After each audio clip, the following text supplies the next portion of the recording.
Hello tout le monde et bienvenue sur ma chaîne YouTube. Aujourd'hui, nous allons parler de la jeune fille qui s'est déshabillée en plein carrefour dans la ville de Yaoundé il y a quelques jours.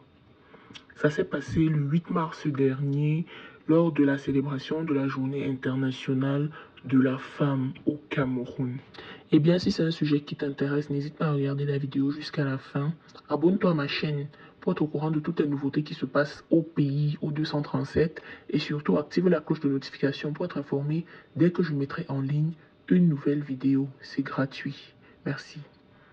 Comme je le disais précédemment, cette jeune fille s'est déshabillée au quartier Mendong en plein carrefour le 8 mars dernier, ce qui a suscité beaucoup de réactions sur les réseaux sociaux. Surtout que cette pratique est déjà très récurrente ici au Cameroun, spécialement dans les grandes villes comme Yaoundé et Douala, où on voit des jeunes hommes ou femmes se déshabiller comme ça en plein carrefour. Et beaucoup disent que c'est à cause des rituels sataniques et mystiques que ceux-ci le font pour avoir beaucoup d'argent, la célébrité et la gloire.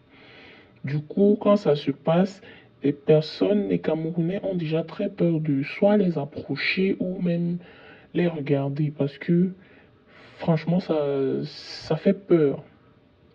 Il y a des stars comme par exemple le chanteur Malox qui disent que elle serait en train d'user de ça pour faire son buzz et se mettre à gagner de l'argent d'une manière ou d'une autre sur les réseaux sociaux.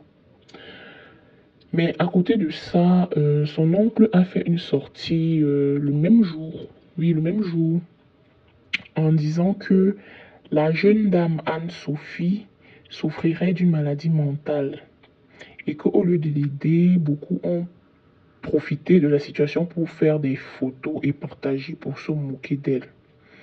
Actuellement, l'influenceuse Coco Emilia lui a envoyé un message, ce que la jeune femme a screené pour publier en disant que au moins il y a certaines personnes qui la soutiennent.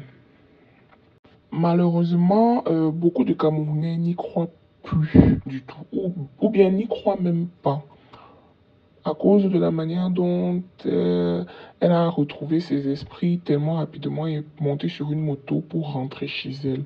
Vous dites-moi, vous personnellement, dites-moi, vous êtes de quel côté? De ceux qui pensent que ce soit réellement une maladie et elle a peut-être perdu la tête pendant quelques minutes, ou alors vous êtes de ceux qui pensent que c'est réellement une pratique satanique, une condition mystico-magique destinée à la rendre riche, populaire, célèbre et avoir la gloire. Merci d'avoir regardé cette vidéo jusqu'à la fin. Abonnez-vous et likez. Bye.